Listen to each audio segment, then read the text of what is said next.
This is Heliox, where evidence meets empathy. Independent, moderated, timely, deep, gentle, clinical, global, and community conversations about things that matter. Breathe easy, we go deep and lightly surface the big ideas.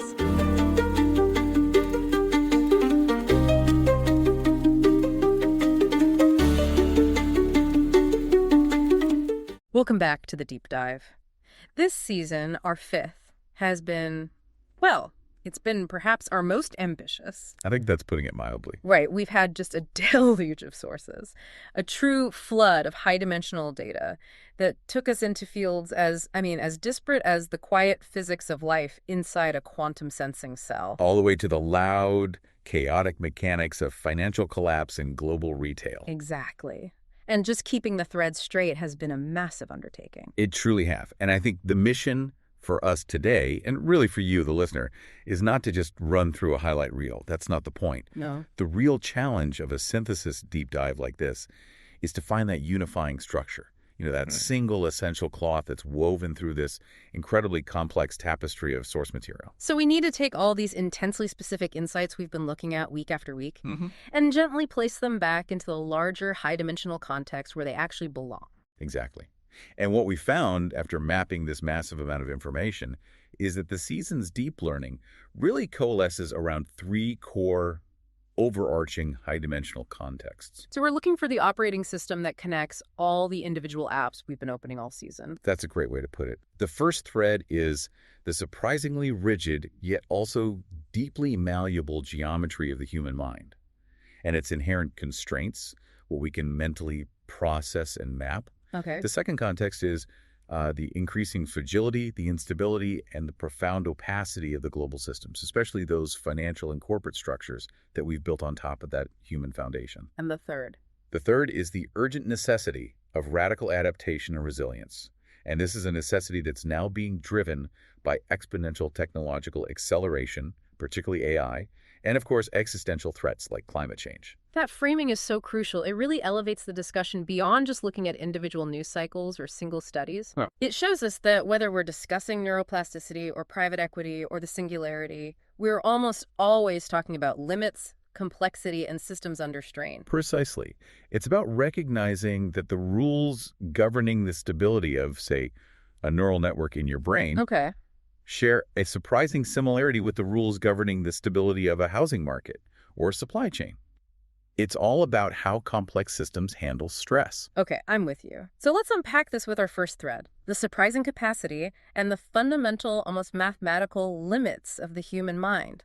Let's start with what makes us so flexible. Right. So the human mind, based on our sources this season, reveals itself to be less of a fixed, pre-programmed machine. Like a computer with set hardware. Exactly. It's more of an incredibly powerful, ever-evolving mosaic.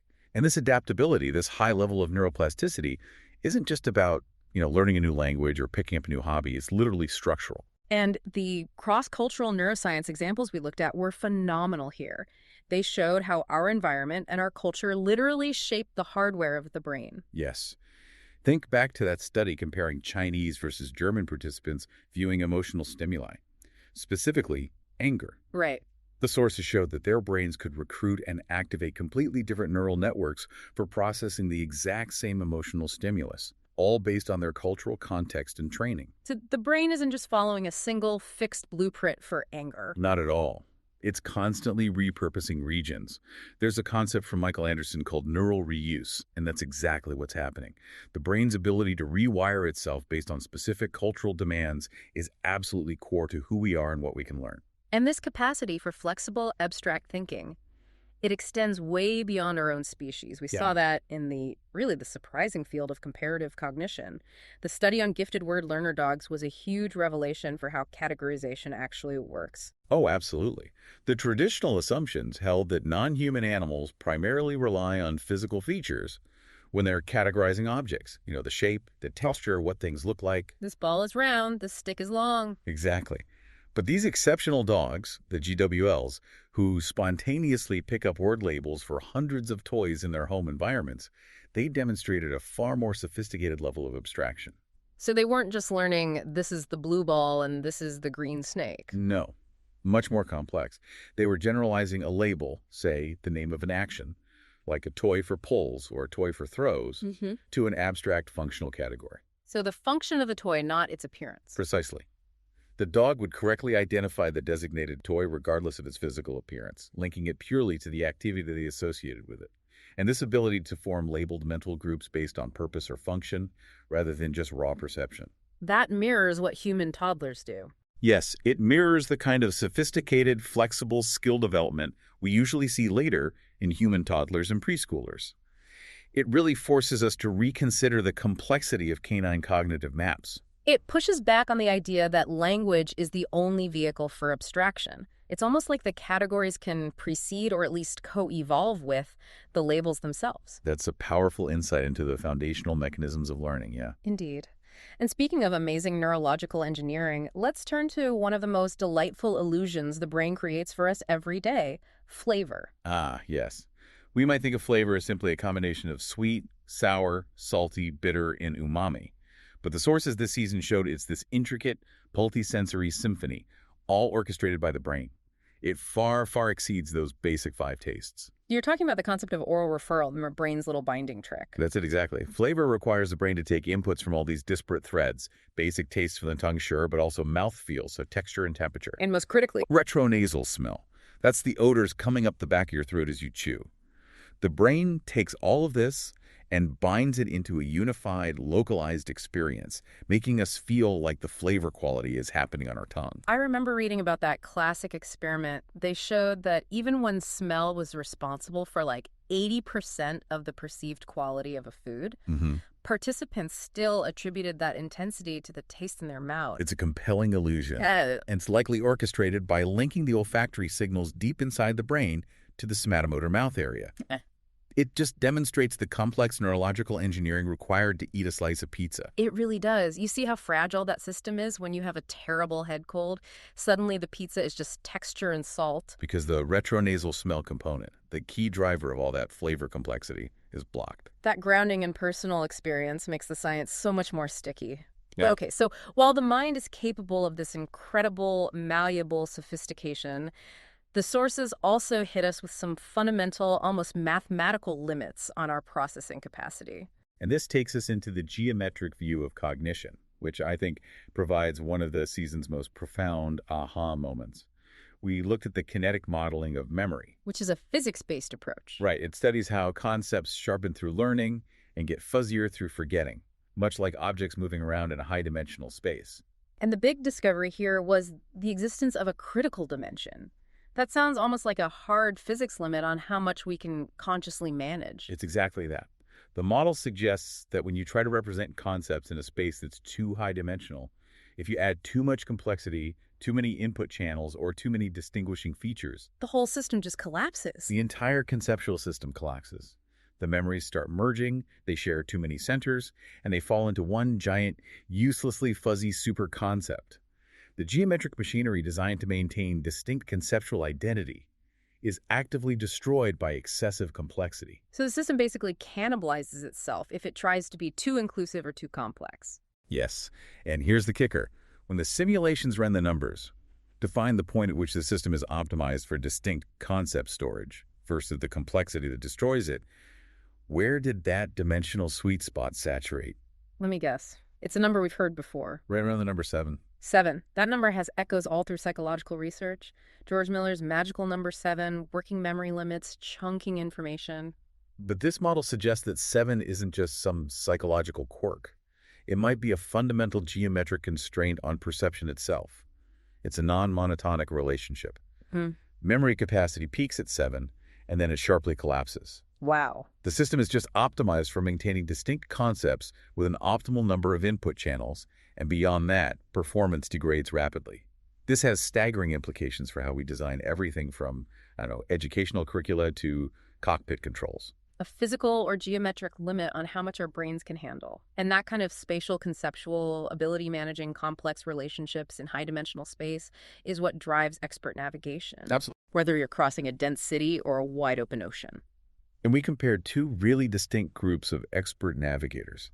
On one hand, you have the London cabbies, who have to master the sheer volume of 26,000 streets and thousands of landmarks. It's a massive data set. A huge static map. Right. And on the other, you have the Marshallese navigators, the PWO, who read wave interference patterns, the DELALEP, to locate tiny islands, sometimes hundreds of miles away in the vast Pacific. They are essentially reading invisible maps created by complex physics. That's a perfect way to describe it.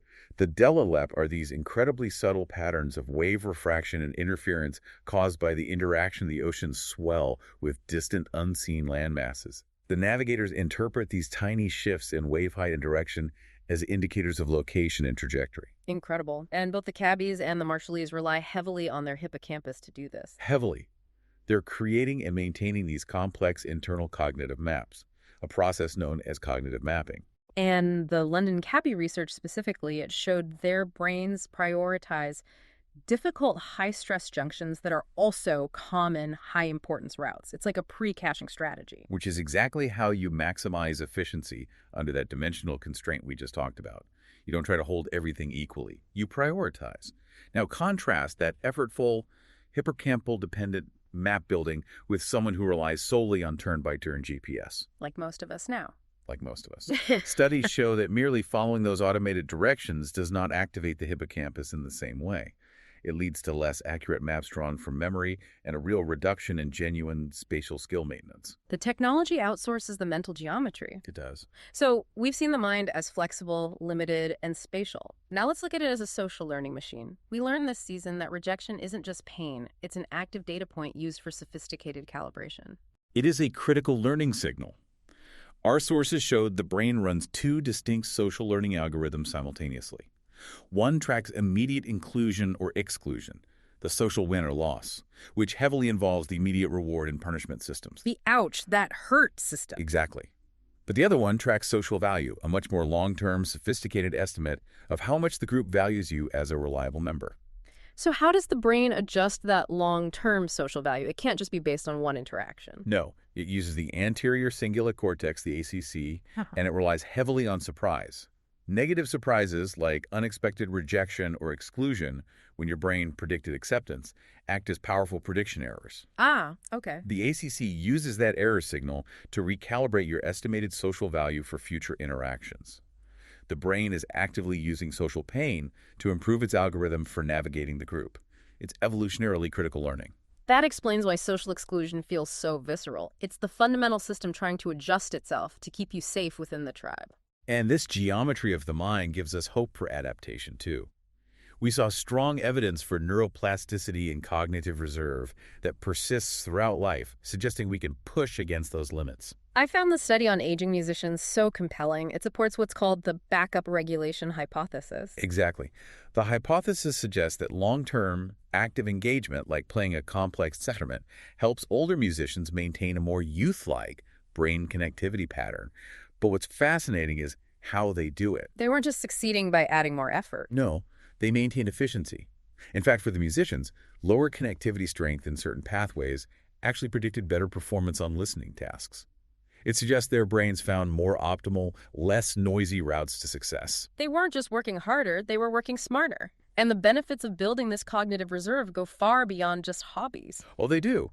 We learned that active parenthood over 2 decades, managing the complex logistical, emotional, and multitasking demands of raising children is biologically comparable to holding a highly complex job. In terms of building up cognitive reserve later in life. Yes, it's a natural, continuous form of mental training. And the protective effect of multilingualism was extremely clear against accelerated biological aging. It really was. The data showed that the neuroprotective effect of speaking 2 or more languages became progressively stronger as individuals aged.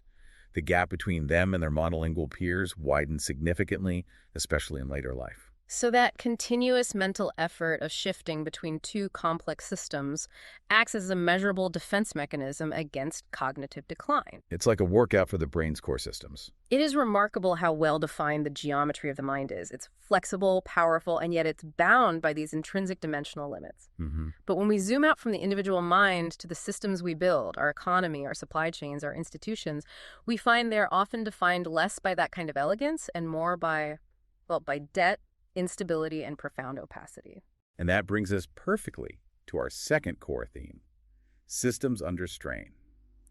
Our sources this season revealed structural fragility across essential sectors, and it was almost entirely driven by financialization models that prioritize short-term extraction over long-term resilience and health. Let's start with the big destabilizing force we repeatedly ran into this season: private equity. It seems to function less like a market correction mechanism And more like a failure catalyst. a failure catalyst for essential services. That's the core finding across multiple sectors. Private equity firms operate under a fee structure that incentivizes maximal short-term financial gain, and to do that, it often requires destabilizing levels of debt.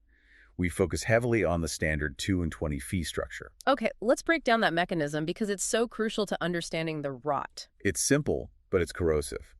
The 2 means they charge a 2% annual management fee on all the money investors put in. And this is regardless of whether the portfolio company succeeds or fails. So that 2% is guaranteed, steady income for the PE firm. Guaranteed. Then, the 20 means they take 20% of the profits when they sell the company, usually years later. So wait, the PE firm makes money even if the underlying company is actively dying? Precisely. That guaranteed 2% fee encourages them to take on massive debt through what are called leveraged buyouts, or LBOs. And the key is that the debt is loaded onto the acquired company itself, not the PE firm. I see. This debt load acts as that catalyst for failure. We saw it with Toys R Us.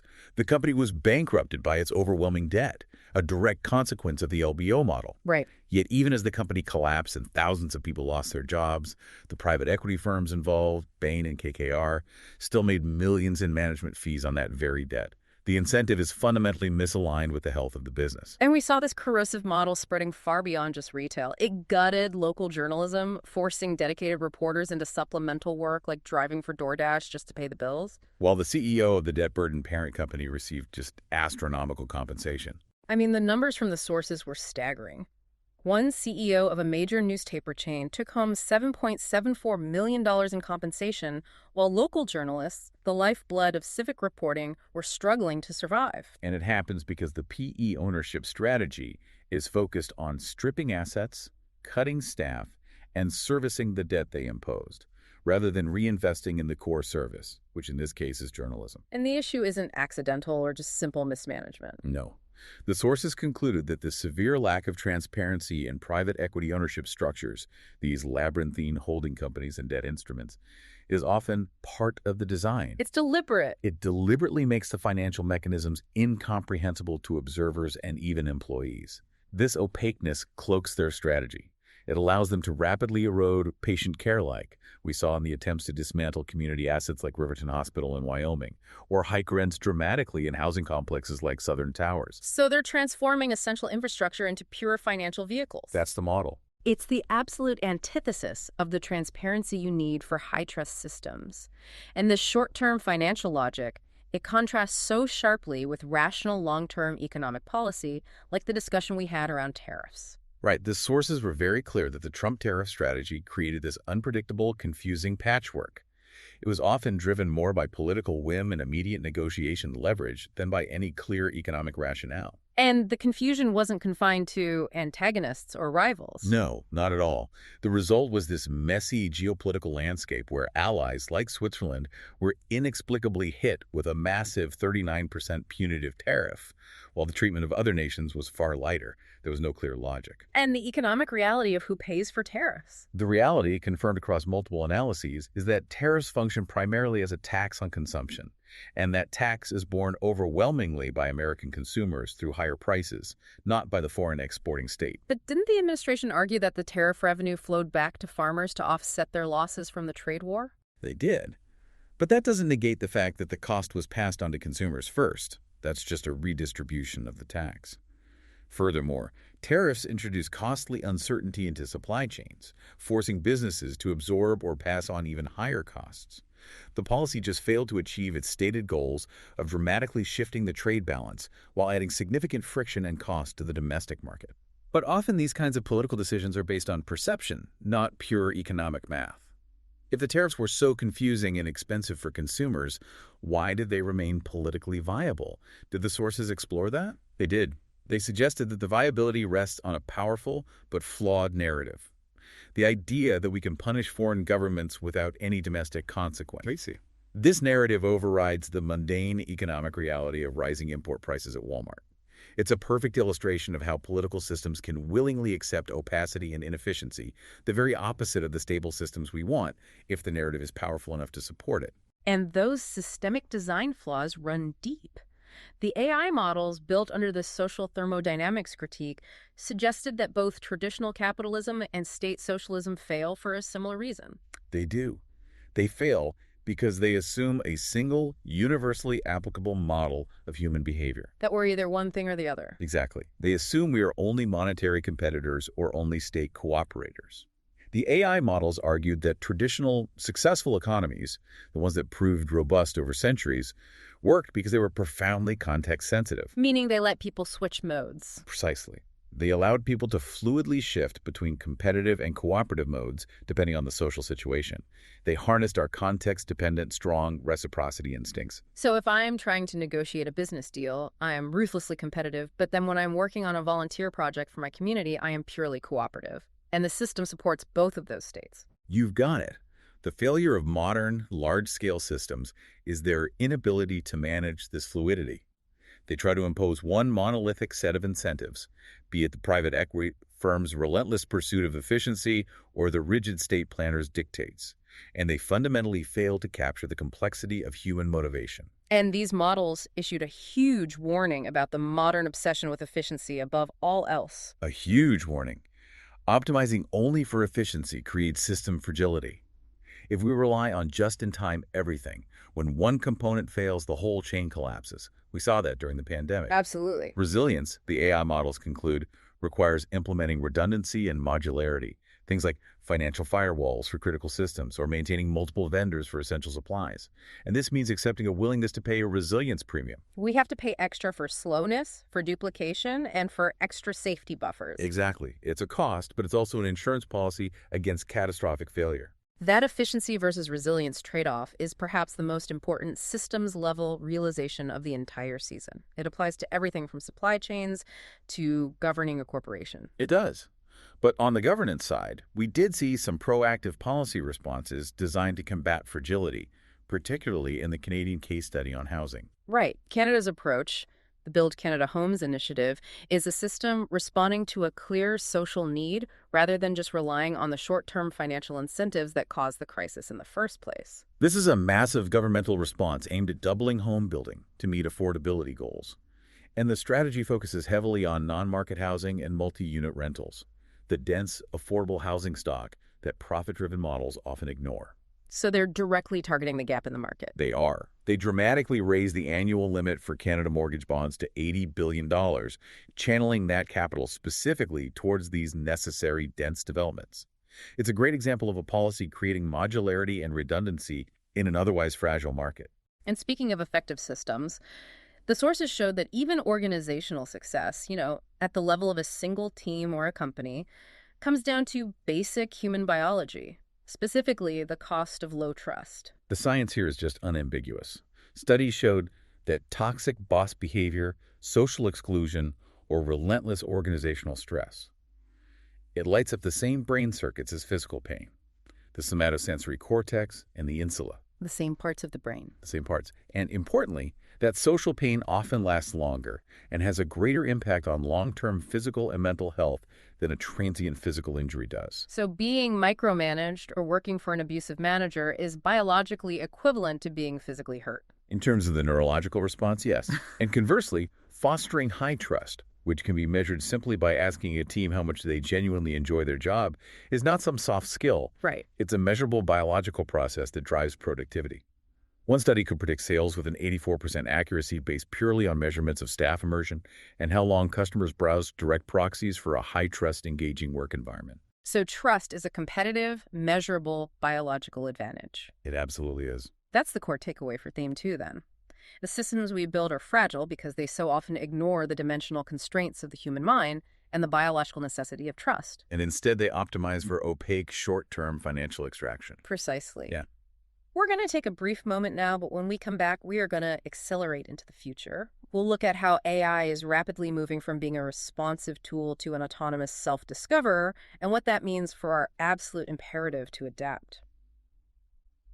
we've been given an inside look at the intellectual roadmap of this really active scientific podcast community. Yeah, we're looking at their acknowledgments, their listener feedback, and their policy notes. It's an unusual source stack. It is, but it's invaluable. This is a direct window into what ideas are actually sticking with people, and more importantly, where they're actively translating that knowledge into tangible, real-world action. And what's immediately clear is that this community seems to operate on two levels. Right. You have this wide, almost breathtaking intellectual curiosity, from neuroscience to modern poetry. But then there's this intense, hyper-focused effort to influence some very specific Canadian public health and technology policy. And that tension between the abstract and the concrete is what makes this so compelling. It shows knowledge not just as an end in itself, but as the fuel for systemic change. Okay, so let's unpack this. Our mission today is to follow that flow. We'll start with those abstract aha moments that caught everyone's imagination. Mm-hmm.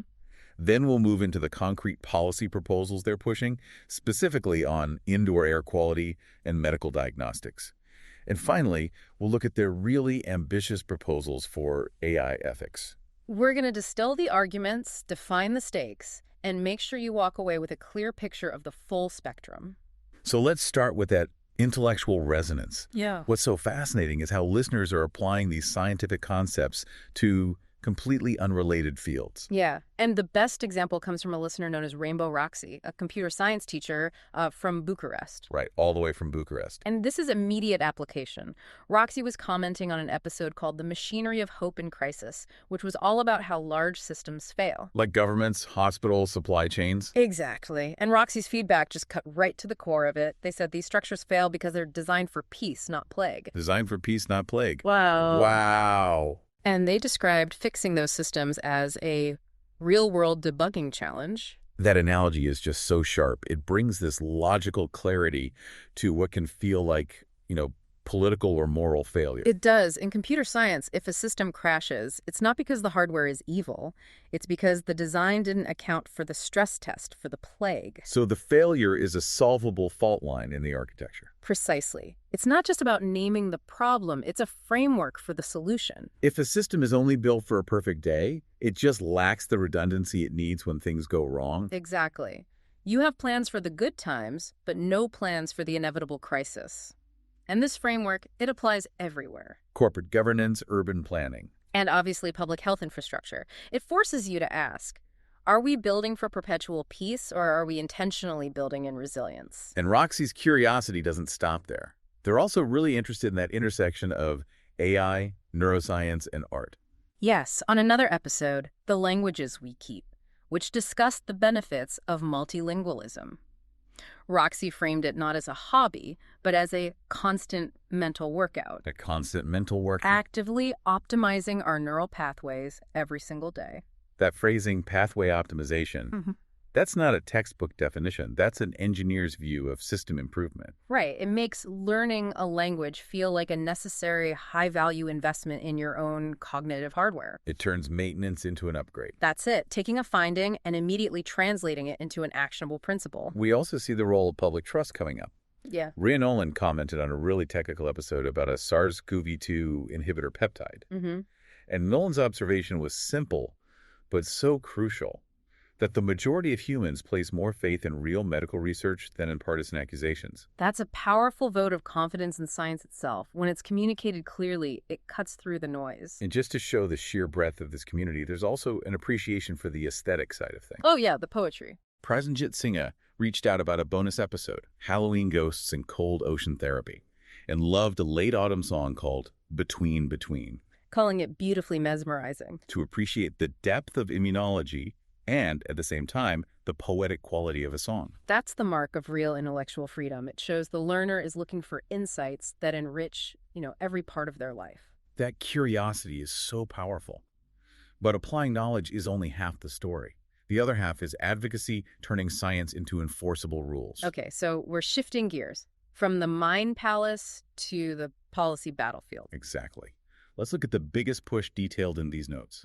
Clean indoor air standards in Canada. This is where abstract knowledge translates directly into population health and massive economic value. The core effort is promoting the nationwide rollout plan for ASHRAE 241 ventilation standards in Canada. We see acknowledgments for feedback from Melanie Joly MP and Soha Sami at ISD. Okay, before we get to the stakes, we need to define that. What is ASHRAE 241? Why is it so essential? It's the technical foundation. ASHRAE 241 is a recognized science-backed standard for improving ventilation and air filtration. So it's about specifics. Very specific. It mandates achievable requirements for air changes per hour ACH and minimum filtration quality, usually MRV13, which you need to capture the tiniest viral aerosols. And the key here is that it's a verifiable and energy-viable blueprint. This isn't just about opening a window. No, this is about engineering the environment. They aren't just saying air quality matters. They're pointing to a specific standard that's effective and financially feasible. And that's the whole point. It is. They're working with Nathaniel Erskine-Smith MP and is assisting Cameron to petition the House of Commons.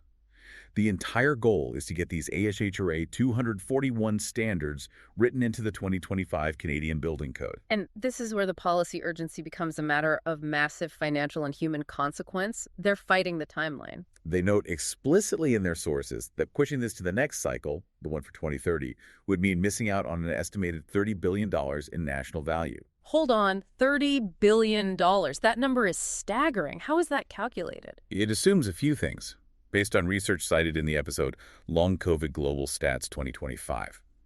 First, it factors in reduced rates of both acute infection and long-term disability, so lower direct healthcare costs. Okay.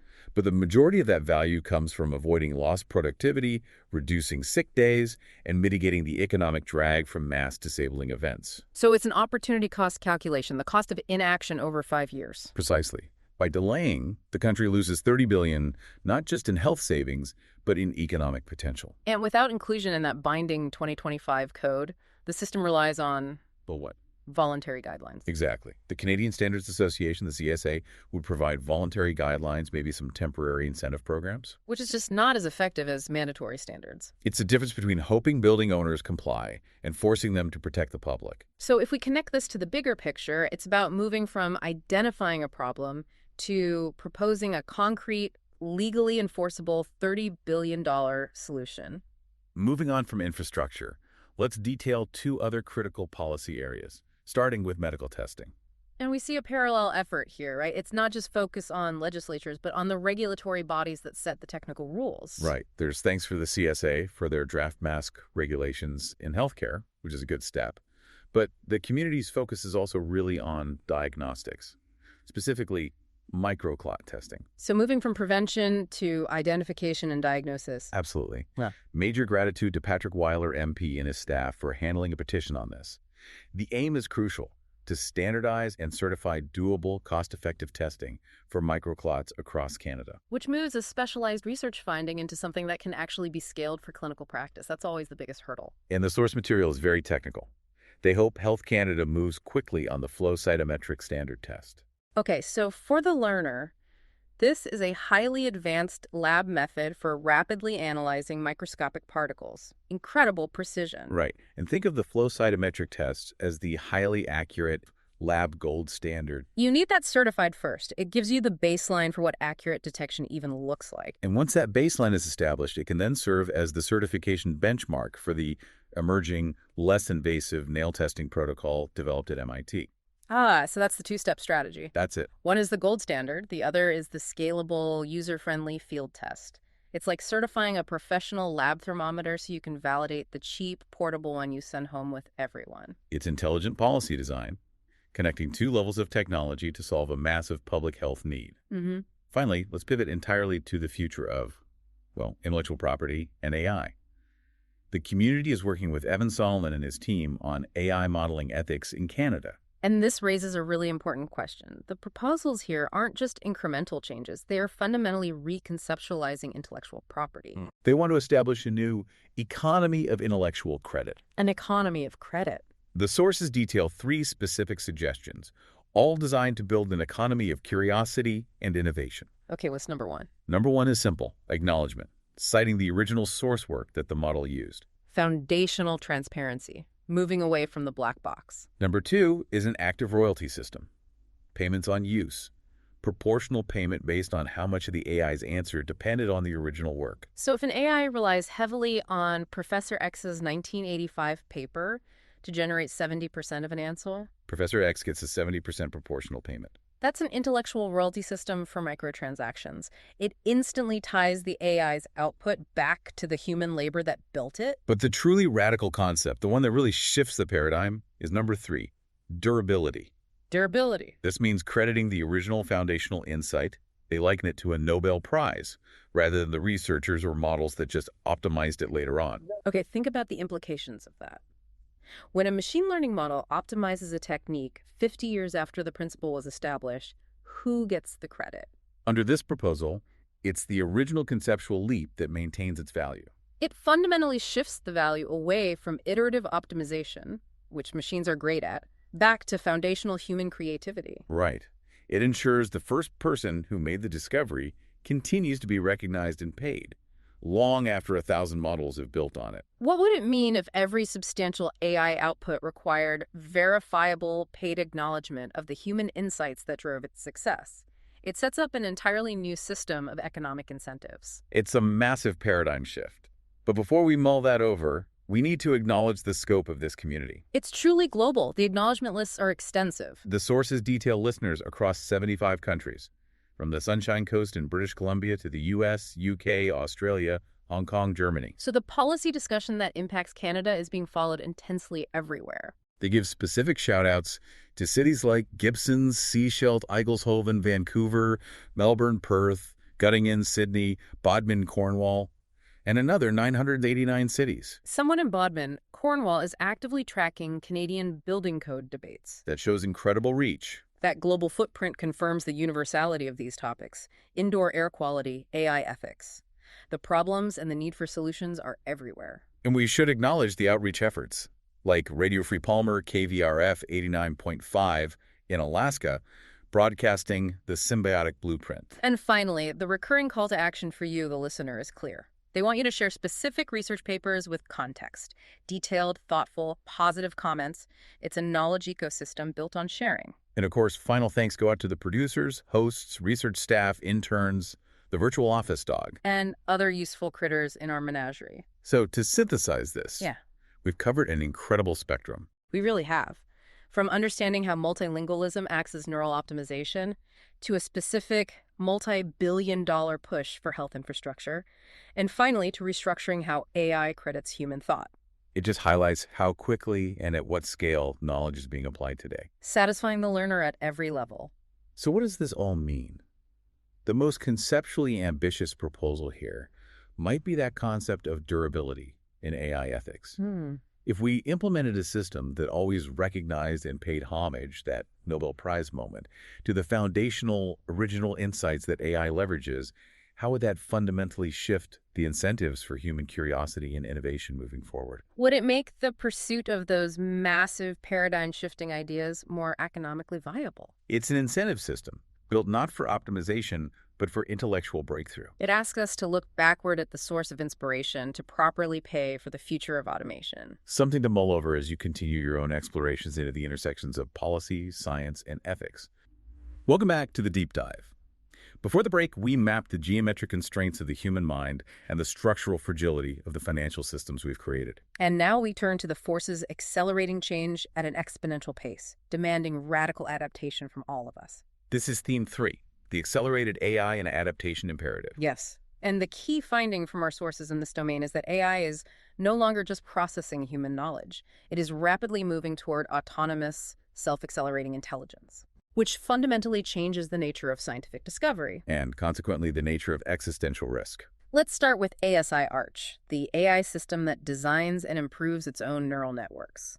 This moves far, far beyond the previous frontier of traditional neural architecture search, or NAS. Oh, it represents complete paradigm shift. ASI Arch autonomously explores new architectures by blending existing human knowledge, so sourcing papers and existing designs, with its own continuous empirical testing. This whole process is governed by a really sophisticated 3-module system. Okay, so how are the modules structured? How does it work? You have the researcher module, which proposes novel, often speculative designs based on its current knowledge set. Then there's the engineer module. It takes those designed and attempts to build, test, and debug them in a constrained environment. So it's trial and error. A very intelligent trial and error. And then finally, you have the analyst module, which mines the insights from those empirical tests, both the failures and the successes. And it feeds that novel real-world data back to the researcher. Creating a rapid, self-improving feedback loop. A fully self-contained scientific laboratory, optimizing itself, yes. And what was the ultimate finding from this autonomous self-discovery engine? Did it work? It did. The key discovery was proof of self-acceleration. While the AI initially learns heavily from human-generated knowledge, the best-performing architectures, the ones that were truly state-of-the-art that pushed performance limits, yes, showed ideas originating heavily from the system's own empirical self-discovery. It wasn't just optimizing existing concepts, it was generating genuinely new, non-human-derived architectural ideas. This is the tangible path towards self-accelerating intelligence. That is transformative, especially when you combine it with breakthroughs that overcome data scarcity. We saw this with multi-fidelity Kolmogorov-Arnold networks, or MFKNs. MFKNs are a massive leap for scientific and engineering modeling. In traditional scientific computation, you often face this trade-off. You have cheap, abundant, but noisy data that's low fidelity, and you have sparse, expensive, but precise data that's high fidelity. For instance, running millions of cheap, rough simulations versus a handful of expensive, highly accurate physical experiments. And MFKNs solve this dilemma. They let you have the best of both worlds. In a way, yes. MFKNs intelligently fuse these two data streams. They use the low-fidelity data to explore the broad landscape and the high-fidelity data to anchor the precision. This approach provides robust predictions and, crucially, it allows for accurate extrapolation beyond the known, sparse, high-fidelity training range. Wait, say that again. It can predict outside the range of its best data. That's the breakthrough. Yeah. It essentially allows scientists to use millions of dollars worth of expensive experimental data without having to perform the actual experiments. That ability to extrapolate accurately from limited, expensive data just drastically lowers the barrier for complex scientific advancement. Massively. And then there's the monumental scale of data being handled by the Alpha Earth Foundation, or AEF. AEF is, it's essentially building a foundational planetary intelligence. Their challenge is converting petabyte-scale raw satellite and sensor data, the unprocessed, messy images and measurements, into standardized, usable data structures, known as embeddings. That sounds like a gargantuan data normalization problem. It is.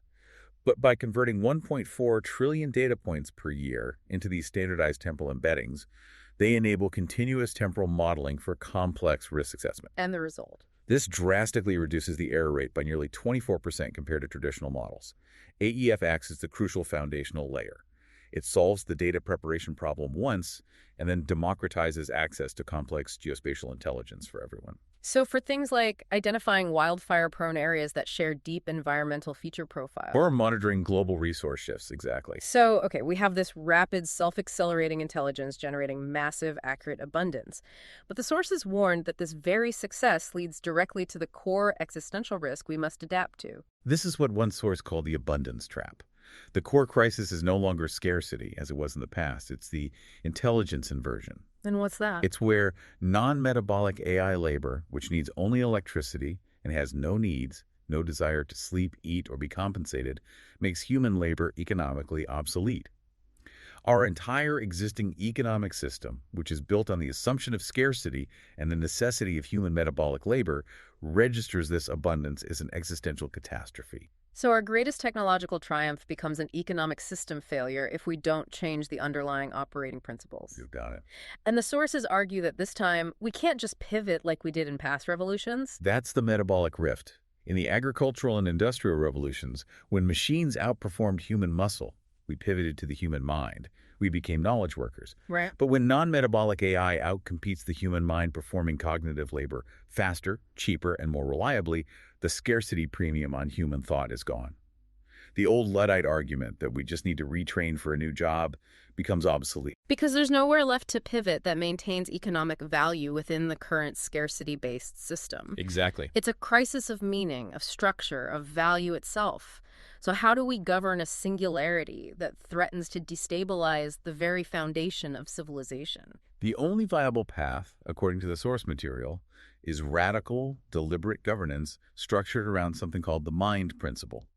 This is a framework designed to preserve our ability to understand, guide, and survive this accelerating transition. Let's break down the 4 components: multiplicity, inefficiency, non-negotiable values, and diversity. The most paradoxical one there has to be inefficiency. Right. So multiplicity means ensuring multiple competing AI models and architectures exist.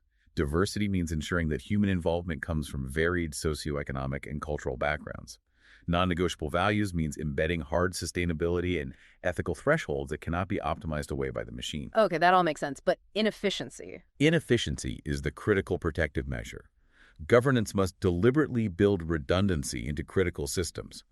Financial firewalls, human oversight checkpoints require dual systems to ensure that no single point of failure can destroy the entire societal structure. So we are intentionally paying that resilience premium we talked about earlier, but applying it system-wide as a mandatory governance principle. We have to. That is directly counterintuitive to everything Theme 2 told us about the systems currently optimizing for short-term profit. It is the only way to ensure ongoing meaningful human participation and auditability in sectors like energy, finance, and defense. We have to accept the slower, more costly path to maintain comprehension and guidance capabilities. Now, moving to more concrete, immediate forms of adaptation, the sources emphasized urgent lessons in health and climate, starting with the critical lesson from the recent pandemic era. Stop being naive about airborne threats. Yes, we must adopt the precautionary principle for future pandemic preparedness. And that means we assume any new respiratory agent spreads easily through the air until it's proven otherwise. Assume the worst-case scenario for transmission. Exactly. The failure of major countries, notably the UK, to adopt this principle early on, ignoring airborne transmission and asymptomatic spread, was a fatal flaw that led to costly, life-threatening delays in implementing protective measures like masking and adequate ventilation. The default assumption must be airborne threat. And on the climate side, we saw the necessity of moving beyond simple yield maximization to resilience maximization, the doubly green revolution, or GR 2.0. The first green revolution was all about maximizing caloric yield. This second one must focus on resilience against climate threats. And we saw the immediate urgency of this in India, where the 2022 heat wave caused a 3 million metric ton drop in wheat production. A massive blow to global food security. A massive blow. GR 2.0 uses established conventional breeding methods, meticulous crossbreeding and selection over years to develop heat-tolerant wheat strains that provide genuine long-term sustainability. It's a low-tech, high-impact adaptation essential for global food security. So we're applying slow, resilient biological design to counteract rapid climate change effects. Got it. And finally, on the legal front, we saw a massive institutional adaptation with the International Court of Justice, laying out a powerful new legal compass for climate action. This was triggered by the UN General Assembly, co-sponsored by 132 member states, all seeking clarity on state obligations. The ICJ laid out this comprehensive legal framework, weaving together existing climate treaties like the Paris Agreement. But also other things. Yes, also customary international law, specifically the principles of due diligence, prevention, and cooperation, and human rights law, recognizing the right to a clean, healthy, and sustainable environment. How does that framework really change the landscape for states? What does it do? It provides clarity that climate protection is not just a policy preference, but a binding legal obligation. It gives measurable legal weight to the scientific consensus on due diligence and prevention. So it creates a powerful basis for future litigation and policy mandates. It does. It connects the highest levels of global scientific understanding with enforceable international law. This season, more than any other, has really shown us that the failures we see in our minds, in our markets, and in our response to existential threats are structural. They're systemic. And they're often rooted in these misaligned incentives and a profound lack of transparency. They are. And we've also seen the extraordinary, often unseen effort required to overcome those failures. From genetically engineering a quantum sensor inside a living cell, to the massive logistical effort of the Alpha Earth Foundation, to the necessary moral calculus of the mind principle. Right. The deep learning, I think, is that we are operating in a world defined by fundamental constraints: geometric, metabolic, and climatic. The boundaries of our world. Exactly. And the challenge now is recognizing these limits, not as barriers to ambition, but as the stable boundaries within which true systemic innovation must occur. The solutions we found in the sources are almost always hybrid. They're context-dependent, and surprisingly often, they're rooted in deep human factors like trust, transparency, and a profound respect for nature's limits. That brings us to our final thought. As we synthesize all this data, we have to acknowledge that even the clearest scientific findings can sometimes be comforting illusions. They can be artifacts of poor measurement or biased analysis. Indeed. We had one source this season that dramatically refined the supposed link between alcohol consumption and dementia. It used genetic analysis, a really robust method, to cut through years of noise created by observational research. And the finding was pretty stark. It was. The supposedly protective effect of light drinking, which had been widely reported for years, was likely just an artifact, an illusion. The sick quitter bias, right? Yes. Observational studies tend to classify people who abstain from drinking into one big group. But this group disproportionately includes sick quitters, people who stopped drinking because they were already experiencing early health or cognitive issues. So the cause and effect were backward. Exactly. This reverse causation artificially inflated the apparent risk of abstinence, which then made moderate drinking look deceptively protective. The genetic analysis found a clear, linear dose-response relationship. More alcohol, more risk at all levels. That protective U-curve was an illusion created by a statistical artifact that masked a deeper, non-obvious truth. That's terrifying. A comforting illusion that was actually harmful. It makes you wonder what else we assume is scientifically true but is just a statistical ghost. So given that we know science is plagued by these artifacts, here is the provocative thought to leave you with, one that connects back to the fragility of all of our systems. What fundamental societal narrative, a deeply held belief about work, about meritocracy, or perhaps about the very definition of success and well-being, might actually be a widespread, comforting artifact, masking a deeper, non-obvious geometric truth about human nature and our capacity for a sustainable, flourishing life. A profound challenge to our entire social operating system. We need a genetic analysis for our culture. That's a true deep dive question. Thank you for guiding us through this 5th season synthesis and for making sure we placed all those fascinating individual insights back into the context of the larger cloth. Always a pleasure. And to you, our listener, thank you for joining us on this exploration of mind, system, and adaptation. We'll see you next time on the Deep Dive. Thanks for listening today. 4 recurring narratives underlie every episode: boundary dissolution, adaptive complexity, embodied knowledge, and quantum-like uncertainty. These aren't just philosophical musings, but frameworks for understanding our modern world. We hope you continue exploring our other podcasts, responding to the content, and checking out our related articles at helioxpodcast.substack.com.